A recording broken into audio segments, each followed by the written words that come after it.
Good morning students. আজকে আমরা আবার চলে এসেছি আমাদের একটা নতুন ক্লাসে, যেটার মূল অবজেক্টিভটা হলো টারশিয়ারি যে ইকোনমিক অ্যাক্টিভিটি রয়েছে সেই টারশিয়ারি ইকোনমিক অ্যাক্টিভিটি সম্পর্কে একটু ডিটেলসে আলোচনা করা। ওকে, এখন টারশিয়ারি ইকোনমিক অ্যাক্টিভিটি আমরা নাম শুনে বুঝতে পারছি যে এখানে কিন্তু সামহাউ ইকোনমিক অ্যাক্টিভিটির একটা বড় রোল রয়েছে। অবভিয়াসলি যে economic activity as a whole যদি একটা পার্ট হয়, তাহলে সেই পার্টের একটা অংশ হচ্ছে আমাদের এই টারশিয়ারি সেক্টর। ওকে, এখন ব্যাপারটা হচ্ছে যে ইকোনমিক অ্যাক্টিভিটি ইন জেনারেল কোন জিনিসটাকে প্রমোট করে। ইকোনমিক অ্যাক্টিভিটি মানে তুমি যেখানে বসবাস করছো, তাহলে সেখানে বাস করতে গেলে পরে তুমি তো কিছু না কিছু জিনিসকে পারচেস করবে। পারচেস করে তোমার দৈনন্দিন যে চাহিদা, বেঁচে থাকার যে চাহিদা, সেই চাহিদাটাকে পূরণ করবে।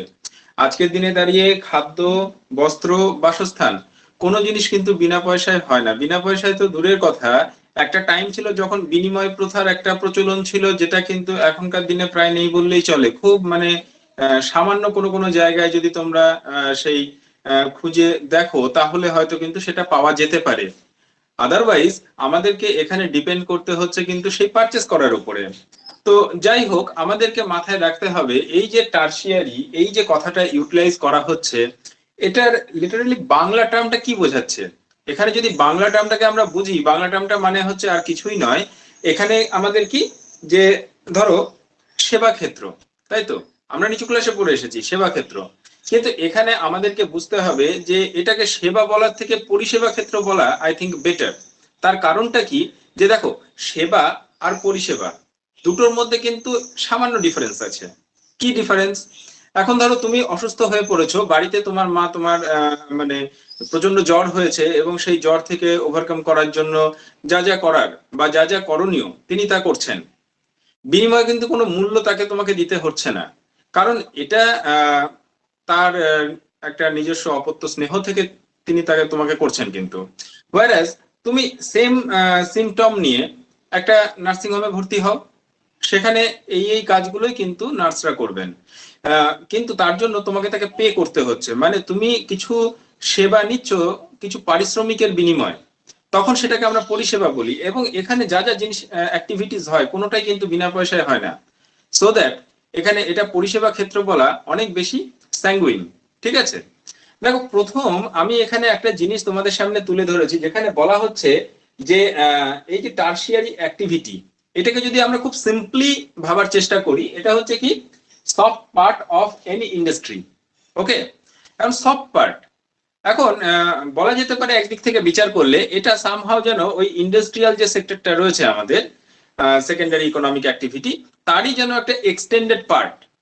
কারণ একটু পরবর্তীতে আমরা যখন এগুলো ডিটেলসে আলোচনা করব, সেই আলোচনার মধ্যে দিয়ে একদম পরিষ্কার বুঝতে পারবো যে without help of tertiary sector আমরা ইন্ডাস্ট্রিয়াল সেক্টরকে নিয়ে কিচ্ছু করতে পারি না। ওকে, সুতরাং এটা একটা ইনসেপারেবল পার্ট। তো এখানে এই যে সফট পার্ট বলা হচ্ছে, অ্যাকচুয়ালি সফট পার্টটা কি? সফট পার্টটা হচ্ছে, যদি তোমরা ইন্ডাস্ট্রিকে একটু চিন্তা ভাবনা করো, যে ধরো কোনো কিছু প্রোডাকশন হচ্ছে, তাহলে সেই প্রোডাকশনের পেছনে কায়িক পরিশ্রম রয়েছে। সে এখনকার দিনে হয়তো কায়িক পরিশ্রমটা কমে এসেছে, কিন্তু সেখানে যে মেশিনারিজ গুলো ইউজ করা হচ্ছে, সেগুলোকে অপারেট করার জন্য তো মানুষের প্রয়োজন রয়েছে। সেই মানুষ দিনরাত এক করে সেখানে কাজ করছেন। এখন এখানে যেটা বলা হচ্ছে নলেজ অ্যান্ড টাইম, অ্যাকচুয়ালি এই নলেজ অ্যান্ড টাইম এগুলোকে কিন্তু মানে গুণগত একটা পরিমাপক হিসেবে ধরা হচ্ছে। সেই গুণগত পরিমাপকের রেসপেক্টে যখন আমরা কোনো ইন্ডাস্ট্রির ক্ষেত্রগুলোকে বিচার বিবেচনা করব, তখন সেটাকে কিন্তু আমরা সফট পার্ট হিসেবে আইডেন্টিফাই করছি, এবং এটাই হচ্ছে আমাদের পরবর্তীতে গেলে পরে আমাদের টারশিয়ারি অ্যাক্টিভিটি, রাইট? এখন দেখো যে এর রোলটা অ্যাকচুয়ালি কি। বলা হচ্ছে স্ট্রং কমিউনিকেশন অ্যামং আদার সেক্টরস। খুব ইম্পর্টেন্ট কথা, কারণ আজকের দিনে দাঁড়িয়ে তুমি পৃথিবীতে একখানা দেশ দেখাতে পারবে না যে দেশটার মধ্যে দেখা যাচ্ছে যে কোথাও না কোথাও তোমার বলতে পারো যে শুধু প্রাইমারি ইকোনমিক অ্যাক্টিভিটিস এর উপর সে দাঁড়িয়ে রয়েছে, বা শুধু সেকেন্ডারি ইকোনমিক অ্যাক্টিভিটিস এর উপর দাঁড়িয়ে রয়েছে, তা কিন্তু নয়। এবং ডেফিনেটলি এটা হতে পারে যে কোনো দেশের প্রাইমারি ইকোনমিক অ্যাক্টিভিটিটা বেশি, তো কোথাও সেকেন্ডারি ইকোনমিক অ্যাক্টিভিটি সেটা বেশি। এখন ব্যাপারটা কি দাঁড়াচ্ছে যে আমার সেটা প্রাইমারি অ্যাক্টিভিটি বেশি থাকুক বা সেকেন্ডারি অ্যাক্টিভিটি বেশি থাকুক, এরা কিন্তু স্বয়ংসম্পূর্ণ কোনোদিনই হতে পারবে না যতক্ষণ না পর্যন্ত এই আমাদের টার্সিয়ারি অ্যাক্টিভিটিটা এসে ওকে সাপোর্ট করছে। অ্যাকচুয়ালি কি, যে খুব সহজ ভাষায় বললে পরে ধরো যে এখানে এই অ্যাক্টিভিটি গুলো যখন ট্রেডটা আমরা পড়বো, ট্রেডটা পড়ার সময় আরো আমাদের কাছে ক্লিয়ার হবে। খুব সিম্পলি বললে পরে যে তোমার একটা কারখানা আছে, সেই কারখানায় তুমি কিছু কিছু প্রোডাকশন মানে করছো আর কি। ধরে রাখো যে তোমার একটা সাবানের কারখানা রয়েছে, তাহলে তুমি ওখানে সাবান তৈরি করছো। এখন ব্যাপারটা হচ্ছে কি, যে সেই সাবানটা আদৌ মানুষ ইউটিলাইজ করবে কি করবে না, সেটা ডিপেন্ড কিন্তু তোমার সাবানের শুধু কোয়ালিটির উপর হবে না। সেটা হচ্ছে যে এই টার্সিয়ারি মানে যে সেক্টরটা রয়েছে, সেই সেক্টরটাকে কিভাবে তুমি কাজে লাগাতে পারছো। কারণটা হচ্ছে কি, যে টার্সিয়ারি সেক্টর যতক্ষণ পর্যন্ত অ্যাক্টিভলি তোমার এই সাবানকে প্রমোট না করবে, মানুষকে যতক্ষণ পর্যন্ত, এটা হচ্ছে ওদের কাজ মানুষকে বোঝানো যে না আপনারা এই সাবানটাকে ব্যবহার করুন, এই সাবানটা খুব ভালো, এই সাবানের এই এই এই এই গুণগত মান রয়েছে, এটা ব্যবহার করলে আপনারা এই এই পদ্ধতিতে লাভবান হতে পারেন, মানুষের মাথায় ঢুকিয়ে দেওয়াটাই হচ্ছে ওদের কাজ। সুতরাং সেটা যতক্ষণ পর্যন্ত না হবে ততক্ষণ পর্যন্ত তুমি হাই কোয়ালিটির সাবান তৈরি করলে পরেও কোনো বিক্রি হবে না, তোমার লাভবান তুমি কিছুই হতে পারবে না। সুতরাং এটা আমি কেন বললাম, এখান থেকে আমাদের বুঝতে হবে যে আমাদের মানে টার্সিয়ারি ইকোনমিক যে সেক্টরটা রয়েছে, মানে সাংঘাতিক পরিমাণে এর কিন্তু ইম্পর্টেন্স রয়েছে, রাইট? সুতরাং রোলটাকে কিন্তু আমাদের এলে মানে ভুলে গেলে চলবে না। ওকে, বেশ। এবার আমরা কিন্তু খুব সিস্টেমেটিক্যালি, দেখো আমাদের সিলেবাসও যেভাবে প্রোভাইড করছে আমরাও ঠিক সেভাবে এগোনোর চেষ্টা করছি, যে এখানে transport, trade and services. Actually যখনই আমরা এই টার্সিয়ারি অ্যাক্টিভিটিস এর মধ্যে দিয়ে একবার ট্রান্সপোর্টকে পড়বো, এখানে একবার ট্রেডকে পড়বো, এখানে একবার সার্ভিসেসকে পড়বো, এই এরা কিন্তু আলাদা আলাদা আলাদা ভাবে থাকলেও এদের মধ্যে একটা ক্লোজ লিঙ্কিং কিন্তু আমরা খুঁজে পাবো। ওকে, দেখো এখানে প্রথমত কি বলা হচ্ছে, ট্রান্সপোর্ট। ট্রান্সপোর্টের ক্ষেত্রে প্রথমত আমাদের মাথায় রাখতে হবে এখানে কিন্তু কিছু কিছু মোড রয়েছে, যে মোডগুলোতে আলাদা আলাদা পদ্ধতিতে ট্রান্সপোর্ট হচ্ছে। এখন মোড বলতে কি, আমরা এটা অনেক নিচু ক্লাসে পড়েছিলাম যে একটা ট্রান্সপোর্টের মানে কতগুলো ওয়েতে হতে পারে। এক তো হচ্ছে যে ল্যান্ড ট্রান্সপোর্ট সিস্টেম, এবং তার মধ্যে আমরা জানি যে আমাদের সড়ক ব্যবস্থাও যেমন রয়েছে, রেল ব্যবস্থাও তেমনই রয়েছে। ওকে, মানে ইংলিশে বললে পরে সেটা আসছে আমাদের road communication, road transport sorry, আর ওদিক থেকে হচ্ছে আমাদের রেল ট্রান্সপোর্ট। ওকে, নেক্সট যেটা আসে সেটা হচ্ছে ওয়াটারওয়ে। অ্যাকচুয়ালি ওয়াটারওয়ে এটা কিন্তু কি হচ্ছে, জলপথের পরিবহন, এবং সামহাও এই জিনিসটা নিয়ে আমাদের আর ডিটেলসে যাওয়ার হয়তো প্রয়োজনীয়তা নেই, যে আমার একটা স্থলপথ পরিবহনের কি কি সুযোগ সুবিধা রয়েছে, আবার কি কি অসুবিধা রয়েছে। ডেফিনেটলি প্রত্যেকটা ইভেন্ট এখানে যতগুলো আমরা দেখতে পাবো, যে এখানে আমাদের একবার রয়েছে হচ্ছে ল্যান্ড, তার মধ্যে রোড, রেল, তারপরে ওয়াটারওয়ে, তারপরে এয়ারওয়ে, তারপরে রোপওয়ে, পাইপলাইন, ঠিক আছে। এইগুলো ডিফারেন্ট আমাদের মোড হতে পারে, কিন্তু মাথায় রাখতে হবে এদের প্রত্যেকটা নিজস্ব নিজস্ব কিছু প্লাস পয়েন্ট রয়েছে, যে প্লাস পয়েন্ট গুলো থাকার জন্যই কিন্তু আজকে এদের অস্তিত্ব রয়েছে। আদারওয়াইজ এদের অস্তিত্ব থাকার কোনো মানে যৌক্তিকতা নেই। কিন্তু এটাও মাথায় রাখতে হবে যে এদের কোনোটাই কিন্তু 100% একদম মানে সঠিক তা কিন্তু নয়, এদের প্রচুর নেগেটিভ অ্যাসপেক্ট রয়েছে। ফর এক্সাম্পল আমি যদি বলি, যে ধরো এয়ারওয়ে। আচ্ছা, এয়ারওয়েটা এমন এমন লোকেশনে তোমাকে কিন্তু গুডস পৌঁছে দিতে সক্ষম, যেটা অন্য কোনোভাবে কোনো পদ্ধতিতে সম্ভব নয়। কিন্তু এটা যদি তার প্লাস পয়েন্ট হয়, তাহলে নেগেটিভ অ্যাসপেক্টটা কি, তুমি যখনই এয়ার কমিউনিকেশনটাকে ইউজ করবে তখনই কিন্তু মাথায় রাখতে হবে এই ট্রান্সপোর্ট সিস্টেমে তুমি খুব বেশি পরিমাণে দ্রব্য এক স্থান থেকে অন্য স্থানে এট এ টাইম অন্তত করতে পারবে না। আর যেটুকুকে করবে সেটুকু কিন্তু হাই রিস্ক ইনভলভ রয়েছে। আর থার্ডলি যেটা থাকবে সেটা হচ্ছে যে এদের কিন্তু যে ট্রান্সপোর্ট ওরিয়েন্টেড যে মানে পরিবহন ব্যয় যেটাকে আমরা বলি, সেই পরিবহন ব্যয় কিন্তু অত্যন্ত বেশি হবে। সুতরাং যে এগুলোকে যদি সবগুলোকে আমরা একসাথে একটা জায়গায় ইনক্লুড করতে চাই, তাহলে আলটিমেটলি আমরা বুঝতে পারবো যে আমাদের সেই প্রোডাক্টটা যেটাকে আমি ওই ফ্লাইটের মাধ্যমে এক জায়গা থেকে অন্য জায়গায় স্থানান্তরিত করেছি, এর পেছনে লভ্যাংশ কিন্তু আমার কমতে থাকছে। হ্যাঁ, তথাপি আমাদের এটাকে করতে হয় কেন, কিছু কিছু এমন জায়গা রয়েছে যেখানে ট্রান্সপোর্টের অন্য কোনো মাধ্যম তোমার কোনোভাবেই কার্যকরী হবে না। এদিক দিয়ে বিচার করলে পরে আমাদের সব থেকে ভালো হয়তো হচ্ছে যে ওয়াটারওয়ে, কারণ ওয়াটারওয়ে এমনই একটা সেক্টর যেখানে দেখা যাচ্ছে যে তুমি এট এ টাইম হিউজ পরিমাণে বিষয় এক স্থান থেকে অন্য স্থানে স্থানান্তরিত করতে পারবে। এবং শুধু তাই নয়, মিনিমাম ট্রান্সপোর্ট কস্ট এখানে রয়েছে। এবার মিনিমাম ট্রান্সপোর্ট কস্ট মানে কি? Maximum profit.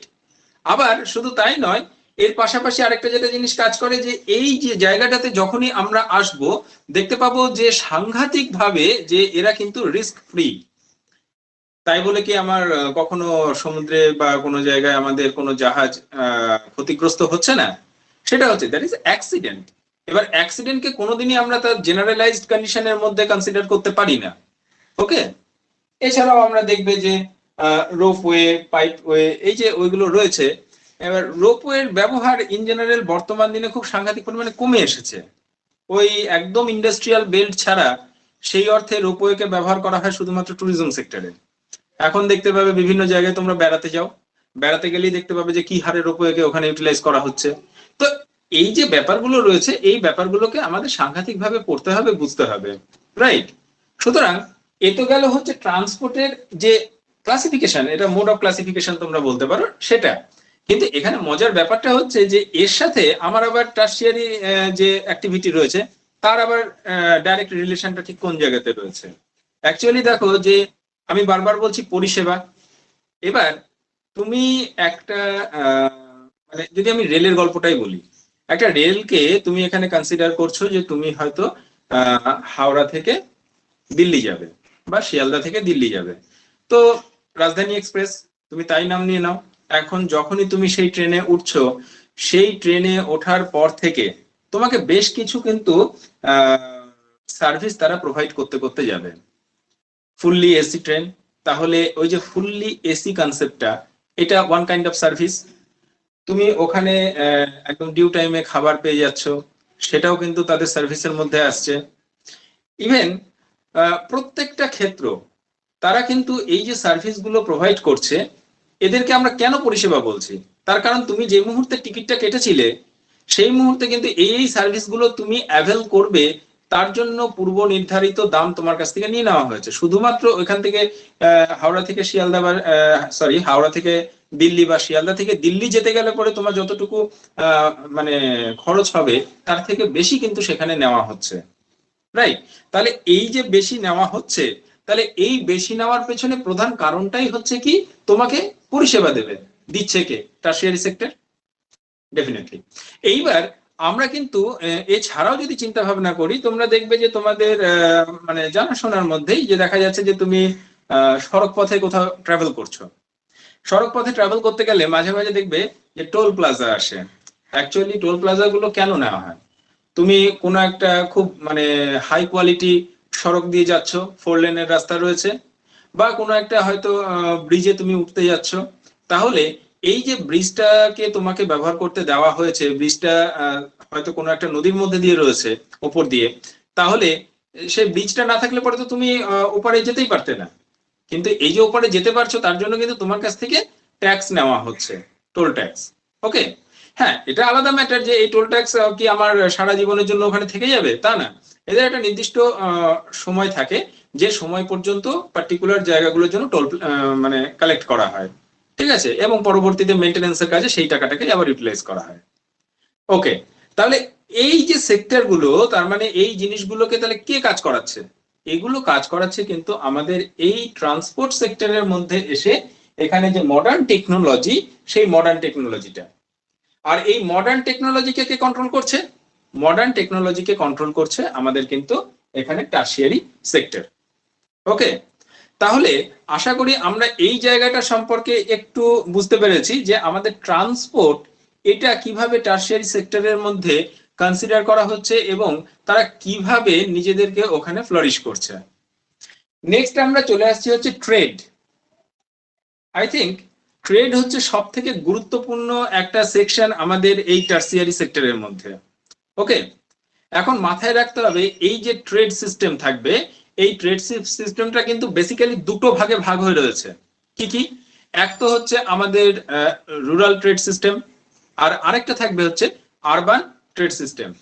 Actually rural trade system কি, আমরা আমাদের গ্রামে গঞ্জে এখানে সেখানে দেখবে যে প্রচুর মাঝে মধ্যে ছোটখাটো দোকান হাট বসছে। তো প্রত্যেকটা মানে আনঅর্গানাইজড ভাবে যে যে সমস্ত ওই ট্রেডিং গুলো হয় আর কি, আনঅর্গানাইজড ওয়েতে ইনফ্যাক্ট, সেগুলোকে আমরা কিন্তু ওই রুরাল কনসেপ্টের মধ্যে কনসিডার করব। ওকে, যে জায়গায় যখন অর্গানাইজড ওয়েতে জিনিসটা সংগঠিত হবে তখন সেটাকে কিন্তু আমরা আরবান ট্রেডিং সিস্টেম ভাববো। এখন অর্গানাইজড মানেটা কি? অর্গানাইজড মানে হচ্ছে তাতে প্রত্যেকটা বিষয়কে একদম মানে যারা গ্রাহক যারা ক্রেতা তাদের দিকটাকে মাথায় রেখে একদম মানে তোমাকে সার্ভিস প্রোভাইড করা হবে। শুধু তাই নয়, সেদিক থেকে দাঁড়িয়ে আবার যারা বিক্রেতা তাদের সুরক্ষার দিকটাও দেখা হবে। মানে এখানে এমন একটা কন্ডিশন ডেভেলপ করে যে ক্রেতা সহ বিক্রেতা তাদের উভয় সুরক্ষার দিকটাকে মাথায় রেখেই কিন্তু এই ধরনের পরিষেবাগুলো ডেভেলপ করছে। এখন মাথায় রাখতে হবে, যদিও এখানে একটা উভমুখী ভাবে যে আমাদের এদিকে রুরাল মার্কেটিং সিস্টেম আর আরবান মার্কেটিং সিস্টেমকে কনসিডার করে দেখানো হলেও মেনলি এটা অর্গানাইজ সেক্টরের জন্য বেশি ইম্পর্টেন্ট, দ্যাট মিনস আরবান সেক্টরের জন্য। যে বলা হচ্ছে কি আরবান মার্কেটিং এর ক্ষেত্রে কিন্তু দুটো টেন্ডেন্সি লক্ষ্য করা যায়, একটা হচ্ছে কি হোলসেল মার্কেটিং সিস্টেম, আরেকটা হচ্ছে কি আমাদের রিটেল মার্কেটিং সিস্টেম। এখন হোলসেল মার্কেটিং সিস্টেমটা কি, যে ধরো আমি একটা ছোট্ট দোকান করতে চাইছি, সাপোজ আমি একটা গ্রসারি শপ করতে চাইছি, তাহলে সেই মুদিখানার দোকানটা করার সময় আমাকে তো মানে আমার যা অর্থনৈতিক পরিকাঠামো রয়েছে, আমার যা মূলধন রয়েছে, সেই মূলধনটাকে আমাকে আগে কাজে লাগাতে হবে। তাহলে সেই মূলধনটাকে কাজে লাগিয়ে আমি আমার আয়ত্ত মতো জিনিসপত্র এনে আমি ওখানে স্টোর করলাম, করে সেখানে কিন্তু আমি বিক্রি করতে আরম্ভ করছি। ওকে, এবার দেখা যাচ্ছে যে বিভিন্ন গুডস, ধরো আমি চাল আনছি, চালের যে একজন আড়তদার আছে তার কাছ থেকে, আবার ডাল নিয়ে আসছি ডালের আড়তদারের কাছ থেকে। কেন নিয়ে আসছি এভাবে? আমি কিন্তু আবার খুচরো দোকান থেকে কিনতে পারতাম, তাহলে আমার আমার যেটা কেনা দাম পড়বে তার থেকে বেশি দামে কিনতে গেলে লোক কেন কিনবে? এটা তো প্রতিযোগিতামূলক বাজার। আমি যদি একটা চাল 40 টাকা কেজি বিক্রি করি, ধরো কালনা মিনিকেট, এটা আমি 40 টাকা কেজি বিক্রি করছি, আর আমার পাশের দোকানে সেটা 36 টাকা কেজি ধরে বিক্রি হচ্ছে, তাহলে মানে তুমি যদি ক্রেতা হতে বা তোমাদের কেউ ক্রেতা হতে, তাহলে কি তুমি আমার কাছে 40 টাকা দিয়ে কিনবে, নাকি পাশের দোকান থেকে একই কোয়ালিটির সেম চাল তুমি ওখান থেকে 36 টাকা কিনে নেবে? ডেফিনেটলি যেখানে কম পাবে সেখানে। এই কারণেই যাতে আমি মার্কেটের সাথে সঙ্গতিপূর্ণ দাম রেখে জিনিস বিক্রি করতে পারি, তাহলে এই জায়গাটাকে মাথায় রেখে আমাকে কি করতে হলো, যে আমরা কিন্তু এখানে হোলসেল দোকানের কাছে চলে যাব, সেখান থেকে আমরা কম দামে জিনিসপত্রগুলো কিনে আনবো, কিনে এনে আমার দোকানটা কিন্তু হচ্ছে রিটেল শপ, সেখানে গিয়ে আমি বিক্রি করছি, রাইট? এগুলোকেই যদি আমরা সিস্টেমেটিক্যালি একটু আপার স্কেলে ভাবি, সেগুলোই কিন্তু আমাদের এখানে টার্সিয়ারি সেক্টর হিসেবে কনসিডার করা হয়, রাইট? এখন এই জায়গাটাতে একটা ব্যাপার একটু বোঝার, যে দেখো এই যে এম এম মানে আমার লক্ষ্যটা ঠিক কোন জায়গায় রয়েছে। কারণ একটা নির্দিষ্ট যদি লক্ষ্য না থাকে, সেই লক্ষ্য মানে অ্যাচিভ করার জন্যই কিন্তু এতগুলো কাজ এখানে করা হচ্ছে থ্রু টার্সিয়ারি সেক্টর। তো সেই জায়গায় দাঁড়িয়ে এম এর ক্ষেত্রে মাথায় রাখতে হবে, প্রথমেই যেটা বলা হচ্ছে সেটা হচ্ছে কি qualitative improvement of goods. Actually qualitative improvement কথাটার অর্থ কি, যে এই টার্সিয়ারি সেক্টর কি করে, যে তুমি একটা জিনিস বানিয়েছো, সেই জিনিসটাকে কিভাবে আমরা ফার বেটার করতে পারি তার গুণগত রেসপেক্টে, গুণগত মানের রেসপেক্টে। দেখা যাচ্ছে যে তুমি এমন ভাবে জিনিসটাকে বানিয়েছো, হয়তো একটা সাবানের কথাই ভাবো, তার প্যাকেটিংটা ঠিক তুমি যেভাবে প্রাথমিক স্তরে ভাবছিলে, তাতে হয়তো সাবানটা বেশি দিন হয়তো মানে ময়েশ্চারাইজারকে আটকাতে পারছে না। পরবর্তীতে দেখা যাচ্ছে কি যে সার্ভিস সেক্টরের থ্রু দিয়ে তাদের যে মডার্ন টেকনোলজি রয়েছে, সেই টেকনোলজিকে ইউটিলাইজ করে মানে তাদের কনসেপ্ট ওখানে তোমাকে দিচ্ছে, যে আপনি এই জিনিসটাকে এইভাবে বানান, এইভাবে প্যাকেটিং করুন, তাহলে জিনিসটা বেশি দিন সার্ভাইভ করবে, বেশি অ্যাট্রাকটিভ হবে। এই অ্যাট্রাকশন ব্যাপারটাও কিন্তু মারাত্মক, যে তুমি তোমার গুডস এর অ্যাপিয়ারেন্স ঠিক কি করছো, ভেতরে কি আছে সেটা বাদ দাও, অ্যাপিয়ারেন্স কি করলে তার উপরে অনেক কিছু ডিপেন্ড করে। তুমি দেখবে, নিজের কথাই ভাবো, যে তুমি একটা মানে দোকানে গেলে, দোকানে গিয়ে হয়তো তুমি শ্যাম্পু কিনবে, এবার অবভিয়াসলি একটা জেনারেলি ধরো ক্লিনিক প্লাস একটা শ্যাম্পু বহুদিন ধরে চলছে, বেশি দামও নয় শ্যাম্পুটা, তার গেট আপও ততটা সুন্দর নয়, আর পাশে দেখা যাচ্ছে ট্রেসমের একটা শ্যাম্পু রাখা আছে, ভেতরের জিনিস যাই থাকুক না কেন, উপরের সেই লুকটা কিন্তু অসাধারণ। তোমার কেন মানে প্রত্যেকটা ক্রেতার আগে অ্যাটেনশন ড্র করবে তার লুক। যখনই তার অ্যাটেনশন ড্র করে নিল সেই লুকটা, সঙ্গে সঙ্গে তুমি কিন্তু মানে ওর প্রতি ঝুঁকে গেলে। তার মানে এই ঝোঁকানোটার কাজ করালো কে? তাদের মার্কেটিং সিস্টেম। এইটা কিন্তু মাথায় রাখতে হবে। আর এই মার্কেটিং সিস্টেমকে কন্ট্রোল করছে কে? এই আমাদের টারশিয়ারি সেক্টর। সুতরাং একটা জিনিসের তোমার কখনো ভেবে দেখেছো যে এই একটা ক্লিনিক প্লাস, এই যে আমাদের শ্যাম্পুটা রয়েছে, এটার 200 ml এর যা দাম হবে আর ট্রেসমের 200 ml এর দাম তো আকাশ পাতাল তফাৎ আছে। তো শ্যাম্পুটার গুণগত মান কি এতটাই ফারাক? আমি ধরেই নিলাম ট্রেসমে আমাদের মানে ক্লিনিক প্লাসের থেকে বেটার, ফার বেটার। কতটা বেটার হতে পারে যার জন্য দামের এতটা আকাশ পাতাল তফাৎ থাকবে? উত্তরটা হচ্ছে যে ওইখানে নয়। যে মানে দামটা যে এতটা ইনক্রিজ করে তার পেছনে হচ্ছে কি, যে ট্রেসমে কিন্তু তার যে প্রোডাক্টটা রয়েছে সেটাকে বাজারজাত করা এবং সেটাকে ক্রেতাদের কাছে একটা ক্রেজ তৈরি করা, এই ব্যাপারটার পেছনে হিউজ টাকা ঢেলেছে। এখন সেই ঢালা টাকাটাকে সে নিজের পকেট থেকে ঢালছে, সেটাও কথা না। তাহলে অবভিয়াসলি সেখানে কিন্তু দেখা যাচ্ছে কি যে তারা কিন্তু সামহাও মানে ওই নিজেদের যে সমস্ত গুডস গুলো রয়েছে সেই গুডস গুলোকে অ্যাডভার্টাইজমেন্টের থ্রু দিয়ে যাচ্ছে এবং সেই টাকাগুলোই কিন্তু ওখান থেকে আবার ফার্দার উঠে আসছে। এখন ব্যাপারটা কি, যে এখানে আমি যে দুটো এক্সাম্পল ইউজ করলাম এটা শুধুমাত্র তোমাদের বোঝানোর জন্য। এখানে পার্টিকুলার কোনো সংস্থার ভালো বা কোনো সংস্থার খারাপ বিষয়টা কিন্তু এখানে নয়। বিষয়টা যাতে তোমাদের কাছে সহজবোধ্য হয় আমি সেইভাবে তুলে ধরলাম। তো মার্কেটিং এর একটা বড় মানে পার্সপেক্টিভ হচ্ছে এটা, যারা এই পদ্ধতিগুলো অবলম্বন করতে পারবে তারাই কিন্তু টিকে থাকবে। মানে এই জিনিসটাকেই অন্যভাবে বলে গেছেন আমাদের ডারউইন, তিনি বলেছেন survival of the fittest. Actually এখানে সার্ভাইভাল অফ দ্য ফিটেস্ট কিসের রেসপেক্টে আসছে? এই যে প্রতিযোগিতামূলক মার্কেট, তার সাথে লড়াই প্রতিনিয়ত চলছে, সমস্ত কোম্পানি করছে। যে কোম্পানিগুলো তাদের কিন্তু এই পরিবর্তনশীল পরিবেশের সঙ্গে তাদের অ্যাডজাস্টমেন্ট রাখতে পারছে, অ্যাডপ্ট করতে পারছে নতুন কন্ডিশনকে, তারাই কিন্তু টিকে থাকছে, রাইট? তাহলে এই গেল হচ্ছে আমাদের মোটামুটি এম। তাছাড়াও এখানে কি থাকে, যে ব্রিং সাস্টেনেবিলিটি। অ্যাকচুয়ালি সাস্টেনেবিলিটি এটা আমাদের তো এর আগেও আমরা বহুবার আলোচনার মধ্যে দিয়ে জেনেছি যে এটা একটা পার্টিকুলার কন্ডিশন, যে কন্ডিশনে বলা হচ্ছে যে তুমি যে ফিল্ডের সাথে জড়িত হও না কেন সেখানে একটা স্থিতিশীলতা আনতে হবে। কিসের রেসপেক্টে? যে ওভার ইউজ বন্ধ করতে হবে। মানে তুমি কোনোভাবেই কোনো কিছুকে মানে আমার যা প্রয়োজন নেই সেই অপ্রয়োজনের কাজে ব্যবহার করতে পারবে না। তুমি প্রয়োজনে যতটুকু ততটুকু ব্যবহার করো আর বাকিটা তোমার ফিউচার জেনারেশনের জন্য রিজার্ভ করে রাখো। That is sustainability. এখন সেই সাস্টেনেবিলিটি সব ক্ষেত্রের মতো এই ক্ষেত্রেও লাগছে। তুমি এখানটা মানে পার্টিকুলার এই ক্ষেত্রটাকে, এই টার্সিয়ারি গোটা সেক্টরটার ওর মূল একটা লক্ষ্য এই মুহূর্তে হয়ে দাঁড়িয়েছে কিন্তু সেই সাস্টেনেবিলিটি ব্রিং করা। যে মানে এখন মানে এই যে ধরো এই আমাদের টার্সিয়ারি ইকোনমিক অ্যাক্টিভিটির যে হিস্ট্রি সেটা তো খুব বেশি পুরনো নয়। তার আগে যদি তুমি চলে যাও, আগে চলে গেলে দেখতে পাবে মানুষ যথেচ্ছভাবে কিন্তু তাদের রিসোর্স গুলোকে ব্যবহার করেছে এবং যার দরুন হয়েছে কি যে আমার যতটুকু দরকার তার থেকে এক গাদা নষ্ট হয়েছে। কিন্তু আমরা সেই মুহূর্তে ভেবে দেখিনি যে যে জিনিসটা আমাদের নষ্ট হয়ে যাচ্ছে সেটা আমাদের ফিউচার জেনারেশনের ক্ষেত্রে ঠিক কি পরিমাণ একটা ইভিল ইম্প্যাক্ট ফেলতে পারে। তাহলে সেই ইম্প্যাক্টটাকে যদি আমাদেরকে মিনিমাইজ করতে হয় আমাকে সাস্টেনেবিলিটির কনসেপ্টের দিকে মাথা ঘামাতেই হবে। আদারওয়াইজ আমাদের অদূর ভবিষ্যতে কিন্তু একটা সাংঘাতিক ভাবে বলতে পারো যে ডিজাস্টার, এটা ইন টার্মস অফ হয়তো আমাদের টার্সিয়ারি ডিজাস্টারের কথাই ভাবতে পারো, যেহেতু এরা যদি মেনটেন না করে সেই জায়গাটা এরকম হতে পারে। এই জিনিসটা কিন্তু অপেক্ষা করছে, রাইট? বেশ, এবার আমরা একটা খুব ইম্পর্টেন্ট সেক্টরের দিকে হয়তো মুভ করব। সেই জায়গাটা হচ্ছে কি সার্ভিস সেক্টর।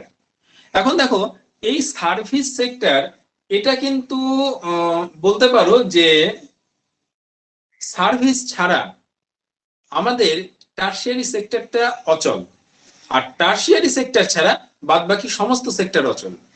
তাহলে সামগ্রিকভাবে আমাদের যে অর্থনৈতিক পরিকাঠামো, সেই অর্থনৈতিক পরিকাঠামোকে অনেকটাই ডিটারমাইন করছে আমাদের এই সার্ভিস সেক্টরটা। এখন সার্ভিস সেক্টরের মধ্যে কি কি রয়েছে? এক তো রয়েছে ব্যাংকিং সিস্টেম, সেকেন্ডলি রয়েছে আমাদের ইন্স্যুরেন্স, থার্ডলি রয়েছে অ্যাডভার্টাইজমেন্ট অ্যান্ড মার্কেটিং। ওকে, এখন এই ব্যাংকিং যে ব্যবস্থা রয়েছে, আমরা ব্যাংকিং ব্যবস্থার সাথে কম বেশি প্রত্যেকেই পরিচিত। কেননা আজকালকার দিনে ভারতবর্ষের সামগ্রিক যে অর্থনৈতিক পরিকাঠামো, সেই অর্থনৈতিক পরিকাঠামোর সাথে সামঞ্জস্যতা রাখতে গেলে ব্যাংকে অ্যাকাউন্ট নেই এরকম মানুষজন অনেক কম, যেটা মানে কিছু বছর আগেও অনেক বেশি ছিল। যাই হোক, তো এই যে ব্যাংকিং সেক্টরটা, এখানে মাথায় রাখতে হবে দুই ধরনের ব্যাংক হয়। একটা হচ্ছে কমার্শিয়াল ব্যাংক, আর আরেকটা হচ্ছে আমাদের সেন্ট্রাল ব্যাংক। এখন কমার্শিয়াল ব্যাংক বলতে আমরা জেনারেলি যেগুলো বুঝি সেগুলো হচ্ছে কি, এই যে আমাদের স্টেট ব্যাংক বলো, মানে কমার্শিয়াল ব্যাংকেরও আবার ভাগ রয়েছে, মানে সরকারি ব্যাংক রয়েছে, আধা সরকারি ব্যাংক রয়েছে, প্রাইভেট ব্যাংক রয়েছে। এবার ধরো স্টেট ব্যাংক হচ্ছে আমাদের সরকারি ব্যাংক। আধা সরকারির মধ্যে বিভিন্ন ব্যাংক রয়েছে, তার মধ্যে তোমার ধরো ওই ইউনিয়ন ব্যাংক আছে, তারপরে ওদিক থেকে তোমার কানাডা ব্যাংক আছে। আবার যদি চিন্তা, মানে এখন তো অনেকগুলো আবার মার্চ করে গেছে। আবার যদি তুমি প্রাইভেট ব্যাংকের কথা ভাবো, সেখানেও আছে, অ্যাক্সিস আছে, এইচডিএফসি আছে। তো এই যে বিষয়গুলো, এই বিষয়গুলোর দিক থেকে তোমাকে বুঝতে হবে যে এরা কিন্তু সবসময়, এদেরকে বাণিজ্যিক ব্যাংক কেন বলা হয়, এরা সবসময় এই টাকা পয়সা লেনদেন এই ব্যাপারগুলোর সাথে জড়িত। তারপরে লোন দেওয়া, তারপরে তার আবার হিসেব রাখা, সেখান থেকে তাদের কতটা মুনাফা আসছে, একটা টাকাকে রিসাইকেলিং এর কাজ এরা কিন্তু সবসময় করে যাচ্ছে। যেখানে সেন্ট্রাল ব্যাংক কি করছে, সেন্ট্রাল ব্যাংক কিন্তু খুব মজাদার, এরা কিন্তু সবার মানে একদম মানে এদের সবার বাবা বলা যেতে পারে এদেরকে, যে সবাইকে মনিটর করছে। যে ধরো ভারতের ক্ষেত্রে যেমন রিজার্ভ ব্যাংক সেন্ট্রাল ব্যাংক, সে কি করছে, সে করছে কি, যে দেখছে যে আমার আন্ডারে থাকা বিভিন্ন যে ব্যাংকগুলো রয়েছে, সেটা আমাদের এসবিআই হোক বা অ্যাক্সিস হোক বা ওদিক থেকে কানাডা ব্যাংক হোক, এরা ঠিক মতো নিজেদের পারফরমেন্সটা তুলে ধরছে কিনা, বা কোথাও কোনো অর্থ লগ্নির সমস্যা আসছে কিনা, যদি সমস্যাটা চলে আসে তাহলে আমাকে কিভাবে সেখান থেকে শর্ট আউট করতে হবে। বা অনেক সময় দেখা যাচ্ছে যে বিভিন্ন মানে হায়ার লেভেলে যে সমস্ত অর্থনৈতিক স্ক্যাম গুলো হচ্ছে, সেই স্ক্যাম গুলো থেকে কিভাবে তাদেরকে ওভারকাম করানো যায়। এই সামগ্রিক ভাবে এরা কিন্তু একটা ভাইটাল রোল প্লে করছে, রাইট? তাহলে সেদিক থেকে বিচার করলে আমরা বুঝতে পারবো যে সার্ভিস সেক্টরে ব্যাংকিং কিন্তু একটা খুব গুরুত্বপূর্ণ রোল প্লে করে। কারণ তোমার এই মানে টাকা পয়সার রোলিং না হলে পরে সামগ্রিক তোমার যে পরিষেবা, সেটা তো ভেঙে পড়বে। কারণ আমি শুরুতেই বললাম, পরিষেবা এমনই একটা গল্প যেখানে টাকা ছাড়া কোনো জিনিস নাই। আর সেই টাকাটাকে যদি আমি রোলিংই না করতে পারলাম, তাহলে আমার সেই টাকা থেকে কি আর না থেকেই বাকি। দ্যাট মিনস এই যে রোলিং এর জায়গা যেটা আমাদের ওই কমার্শিয়াল ব্যাংক গুলো করছে, তাদের কিন্তু একটা ভাইটাল রোল আছে একটা মানে স্ট্রং টারশিয়ারি সেক্টরকে ডেভেলপ করানোর পেছনে। ওকে, এবার আমরা চলে আসছি ইন্স্যুরেন্স। এখন ইন্স্যুরেন্স এটাও ওয়ান কাইন্ড অফ সার্ভিস। মানে আমি ধরে নাও যে তুমি তোমার হেলথ ইন্স্যুরেন্স করিয়েছো। মানে হেলথ ইন্স্যুরেন্সটা ঠিক কি ধরনের জানো তো, যে তুমি তোমার শারীরিক কন্ডিশনের উপরে, তো এইটা সম্পর্কে জানা যায় না যে কার কখন কি হতে চলেছে। তো এটা অনেকটাই একটা বলা যেতে পারে যে ফাটকাবাজির মতো, যেখানে তুমি কিছু টাকা প্রত্যেক বছর বছর দিচ্ছ। এখন সেটা কখনো কখনো আবার মান্থলিও করা যায় আর কি। তো যদি কেউ ইয়ারলি করে, সে ইয়ারলি সেই টাকাটা দিতে দিতে দিতে যাচ্ছে, এবং যেতে যেতে গিয়ে একটা সাডেন টাইম আসবে, তাতে কতগুলো টার্মস এন্ড কন্ডিশনস থাকে। সেখানে বলা হচ্ছে যে আপনি যদি এটা চালাতে গিয়ে কখনো মারা যান, তাহলে গিয়ে দেখা যাচ্ছে আপনার ফ্যামিলি এত টাকা পাবে, এটা থোক টাকা। তো আলটিমেটলি আমি মারা যাব বলে কিন্তু কখনো এটা করছি না, কিন্তু কি, এটা একটা রিস্ক ফ্যাক্টরকে মাথায় রেখে করা। যদি কখনো ভবিষ্যতে কখনো কোনো দুর্ঘটনা ঘটে, তাহলে আমাদের ফ্যামিলি যেন সেখান থেকে একটা সাপোর্ট অন্তত পেয়ে যায়। তো তাহলে কি, তারা এই যে অর্থটা নিচ্ছে, নট নেসেসারিলি যে যতজনের কাছ থেকে অর্থ নিচ্ছে প্রত্যেকজনে মানে ওই টাইমে ডিউ টাইমের আগেই তারা মারা যাবে এবং তাদেরকে সেই টাকাটা দিতে হবে তাকে।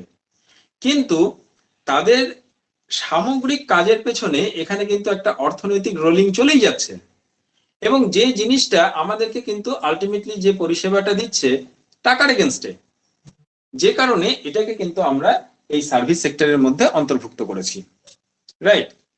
এবার আমরা চলে আসছি হচ্ছে অ্যাডভার্টাইজমেন্ট অ্যান্ড মার্কেটিং। খুব ইম্পর্টেন্ট আই থিঙ্ক, যে মানে এটা হচ্ছে সব থেকে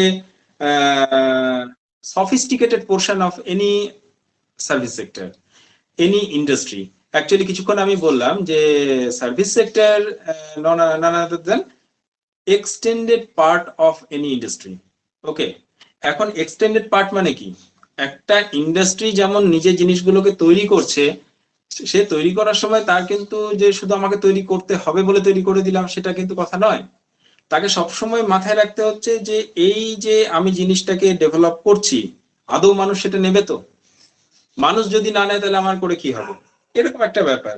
বড় বড় যে সমস্ত কার কোম্পানিগুলো রয়েছে, কার কোম্পানিগুলোর একটা জিনিস মাথায় রাখবে, যে এটা আমি ফর এক্সাম্পল বলছি, শুধু কার নয়, এটা বিভিন্ন ক্ষেত্রে ঘটে থাকে, যে তারা একটা মডেল বাজারে লঞ্চ করলো, তাই বাজারে মডেলটাকে লঞ্চ করার আগে কিন্তু তারা সার্ভে করে যে মানুষের কি চাহিদা। দেখা যাচ্ছে যে আমার প্রিভিয়াস কিছু কিছু মডেল রয়েছে, যে মডেলগুলোর আস্তে আস্তে বিক্রি কমে আসছে। কেন বিক্রি কমছে? মানুষ কেন এটা নিতে চাইছে না? তারা নতুন কি চাইছে, সেই জায়গাটাকে আগে জানতে হবে। জানার পরে তখন কিন্তু তারা প্রোডাকশন এরিয়াতে গিয়ে, তার আগে তারা তাদের যে সমস্ত ইঞ্জিনিয়ারদের গ্রুপ আছে সেখান থেকে দেখা যাচ্ছে সেখান থেকে মডেল নতুন তৈরি করছে, তাতে নতুন নতুন যে ফিচার্স আছে সেই ফিচার্স গুলোর অ্যাডিশন হচ্ছে করে, তখন কিন্তু সেখানে সেই এক একটা জিনিস একটার পর একটা ইনস্টলিং হচ্ছে। তার মানে দেখো যে এরা সেপারেট কেউ নয়। এ হতে পারে যে কারখানায় কাজ চলছে, কিন্তু মাথায় রয়েছে তার বিক্রি। যতক্ষণ পর্যন্ত তার মাথায় বিক্রি না থাকবে ততক্ষণ পর্যন্ত সে কাজ করে এগোতেই পারবে না, রাইট? তাহলে এই ব্যাপারগুলোকে মাথায় রেখেই আমরা কিন্তু সবসময় এগোনোর চেষ্টা করব। এখন ব্যাপারটা কি দাঁড়ালো দেখো, যে এই অ্যাডভার্টিজমেন্ট তাহলে কি করছে? অ্যাডভার্টিজমেন্টের মূল যেটা লক্ষ্য সেটা হচ্ছে যে তোমাকে মানে এনি হাউ সে একটা মানে গ্লাসের মধ্যে গুলে খাইয়ে দেবে যে তোমাকে এই জিনিসটাই কিনতে হবে। তুমি যদি এই জিনিসটা না কেনো তাহলে কিন্তু তোমার মানে যে কারণে হয়তো সেই জিনিসটাকে ব্যবহার করছো সেটা ফুলফিলই হবে না। তার পেছনে বাস্তবতা কি রয়েছে সেটা অনেক পরের বিষয় থাকে। কারণ অ্যাডভার্টিজমেন্ট এমন জিনিস, তোমাকে প্রথমে মানে বড় করে বোল্ড করে আগে কিছু কিছু কথাবার্তা লিখে হোক, মানে পিকচারাইজেশন করে হোক, তোমার মাথার মধ্যে ঢুকিয়ে দেবে তলায় এমন করে একটা স্টার দিয়ে ছোট্ট করে লেখা থাকবে টার্মস এন্ড কন্ডিশনস অ্যাপ্লাইড, যে তুমি সেটা দেখতেও পাবে না। অথচ কেউ যদি ভবিষ্যতে কখনো কোয়েরি করে টার্মস এন্ড কন্ডিশন অ্যাপ্লাইড বলে ওটা কেন দেওয়া থাকে? সেখান থেকে তাদের বাঁচার জন্য, যে না আমি তো ওখানে লিখে রেখেছিলাম স্টার দিয়ে, কিন্তু সেটা এমন ছোট করে লেখা থাকবে তোমার ধরার ক্ষমতা নেই যে ওখানে কিছু একটা লেখা আছে। তো এগুলো হচ্ছে কি বলতো স্ট্র্যাটেজি। এই স্ট্র্যাটেজি গুলোর জন্যই লাখ লাখ টাকা দিয়ে বিভিন্ন কোম্পানিতে বিভিন্ন লোক রাখা থাকে, তারা কিন্তু সেই পোস্টে চাকরি করছেন যে কিভাবে নতুন নতুন অ্যাডভার্টিজমেন্ট তারা তৈরি করতে পারেন। সুতরাং এগুলো ওভারঅল একটা জায়গায় এসে কিন্তু একটা উন্নত যে আমাদের টার্সিয়ারি সেক্টর, সেই টার্সিয়ারি সেক্টরকে তুলে ধরছে, রাইট? এবার সবার শেষে আমরা এখানে একটা ইম্পর্টেন্ট জায়গায় চলে আসি। দেখো যে টোটাল যে আমাদের টার্সিয়ারি সেক্টরের ডেভেলপমেন্ট কারেন্ট সিচুয়েশনে এটা হয়ে রয়েছে, এর পেছনে কিন্তু মাথায় রাখতে হবে একটা খুব গুরুত্বপূর্ণ কনসেপ্ট কাজ করে, যেটাকে বলে আমরা গ্লোবালাইজেশন। গ্লোবালাইজেশন ব্যাপারটা কি? টোটাল গ্লোবকে একটা ছোট্ট হাতের মুঠোর মধ্যে ভাবার কনসেপ্ট, ঠিক আছে? একটা টাইম ছিল যে টাইমে দেখা যাচ্ছে যে এটা ডেফিনেটলি এখনো আছে, যে পৃথিবীতে বিভিন্ন দেশ, তাদের পলিটিক্যাল বাউন্ডারি আলাদা, কিন্তু কনসেপচুয়ালি বর্তমানে গ্লোবালাইজেশনের টাইমে তাদেরকে বলা হচ্ছে যে এটা একটা ছোট্ট হাতের মুঠোর মধ্যে চলে আসছে। এবং গ্লোবালাইজেশনকে যারা বিশ্বাস করছে তারা এটা বিশ্বাস করে যে পৃথিবী এক এবং সেখানে কোনো দেশের বাউন্ডারি নেই, সমস্ত মানে পৃথিবীটাই একটাই দেশ, রাইট? তাহলে এর উপর ভিত্তি করে কিন্তু আমাদের বর্তমানের যে টার্সিয়ারি সেক্টর সেটা সাংঘাতিকভাবে ইমপ্রুভ করেছে। এবং দেখা যাচ্ছে যে এই ইমপ্রুভমেন্টের পেছনে ডাব্লিউটিও অর্থাৎ ওয়ার্ল্ড ট্রেড অর্গানাইজেশন, এটা আমাদের ইউনাইটেড নেশনস দ্বারা পরিচালিত হয় আর কি, এর ভূমিকা কিন্তু সাংঘাতিক। এর যেটা মূল কাজ, এ কিন্তু সবসময় একটা ব্যালেন্সিং অবস্থা আনার চেষ্টা করে পৃথিবীর বিভিন্ন শিল্পোন্নত দেশ এবং যারা অনুন্নত দেশ তাদের যে মানে টার্সিয়ারি সেক্টরের অ্যাক্টিভিটি থাকবে সেই অ্যাক্টিভিটির মধ্যে, ঠিক আছে? গ্লোবালাইজেশনের মধ্যে দিয়ে ডাব্লিউটিও কিন্তু এটা খুব মানে গুরুত্বপূর্ণ একটা রোল প্লে করছে। শুধু তাই নয়, এই মানে এই যে ডাব্লিউটিও বিভিন্ন ইনিশিয়েটিভস গুলো নিয়েছে, তার মধ্যে যেমন সেজ, ইপিজেড, ইপিজেড হচ্ছে আমাদের এক্সপোর্ট প্রসেসিং জোন, আবার সেজ হচ্ছে স্পেশাল ইকোনমিক জোন, এগুলো কিন্তু আলাদা আলাদা কনসেপ্ট। ওকে, এই কনসেপ্টের মধ্যে দিয়ে ইন জেনারেল কি ঘটছে, যে আমাদের যে একটা সার্বিক উন্নয়ন, রাইট? এই সার্বিক উন্নয়নটা কিন্তু ঘটছে। আর কি হচ্ছে যে মানে সার্বিকভাবে যে কোনো দেশের প্রাইমারি সেক্টরের ওপরে যে ডিপেন্ডিং একটা কনসেপ্ট থাকে না, যে একটা মানে পিছিয়ে পড়া দেশ মানেই হচ্ছে প্রাইমারি সেক্টরকে সাংঘাতিকভাবে সে ডিপেন্ড করে রয়েছে, সেই জায়গাগুলোকে আস্তে আস্তে আস্তে আস্তে রিডাকশন করছে। অলরেডি যেগুলো ফার্স্ট ওয়ার্ল্ড কান্ট্রি তারা তো রিডাকশন হয়ে গেছে, তারা তো অনেকটা এগিয়ে গেছে, কিন্তু ব্যালেন্সিংটা আনার কাজ করে যাচ্ছে আমাদের এই গ্লোবালাইজেশনের মধ্যে ডব্লিউটিও। ঠিক আছে, তো আজকে আমাদের এই ক্লাসটা এখানেই শেষ হচ্ছে। Thank you sir.